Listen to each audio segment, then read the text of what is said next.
Love at first site ആയിരുന്നു സത്യം പറഞ്ഞു. ലവ് അറ്റ് ഫസ്റ്റ് സൈറ്റ് സംഭവിക്കോ? ഉണ്ടല്ലേ? എനിക്ക് മുൻചേട്ടനെ കണ്ടപ്പോൾ ഉഷൂന്നായിപ്പോ എനിക്ക് ഭയങ്കര ആരാധന, നമുക്ക് ഭയങ്കര അഡ്മിറേഷൻ ഒക്കെ തോന്നില്ലേ ചില ആൾക്കാര്. അതായത് ഞാനൊരു ഇവന്റ് ഹോസ്റ്റ് ചെയ്യാൻ പോയതായിരുന്നു. മുൻചേട്ടൻ ഇവന്റ് ഹോസ്റ്റ് ചെയ്യാൻ വന്നു. അപ്പൊ എന്റെ ഹോസ്റ്റിംഗ് കണ്ട എടുത്ത് കിണറ്റിലിടാൻ തോന്നുന്നു മുൻചേട്ടൻ്റെ ഹോസ്റ്റിംഗ് കാണുമ്പോൾ. അപ്പൊ ഞാൻ ഇയാൾ കീഴിടാൻ തന്നെ വിളിച്ചു. അപ്പൊ നമുക്കൊരു മ്യൂച്വൽ ഫ്രണ്ട് ഉണ്ടായിരുന്നു. അപ്പൊ ഞാൻ അന്ന് യാഹു ഐഡിയാണ്. അപ്പൊ യാഹു ഐഡി കണ്ടുപിടിച്ച് മെസ്സേജ് ഒക്കെ അയച്ചിട്ട് നമ്മൾ തുടങ്ങി. ആരപ്പോ ആദ്യം ഇനിഷ്യേറ്റീവ് എടുത്തത്? പുള്ളിയാണോ? ഞാനാണ് ഇനിഷ്യേറ്റീവ്. അത് കഴിഞ്ഞ് പിന്നെ ഐലവിയൊക്കെ പറഞ്ഞു ചേട്ടാട്ടോ. അതൊക്കെ കഴിഞ്ഞ് എനിക്ക് വേറെ കുറെ എനിക്കൊരു പ്രപ്പോസലൊക്കെ വന്നു ഇടയില്. കല്യാണം ഉറപ്പിക്കണ രീതിയിലേക്ക്. അധികം വയസ്സൊന്നും ഇല്ലാതില്ല, പക്ഷെ അതൊക്കെ ഉറപ്പിക്കുന്ന രീതിയിലായപ്പോ ഞങ്ങൾക്ക് പേടി.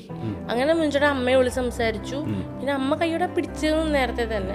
അങ്ങനെ മുൻചേട്ടൻ്റെ അമ്മയോട് സംസാരിച്ച് വേഗം എൻഗേജ്മെന്റ് ഒക്കെ നടത്തി.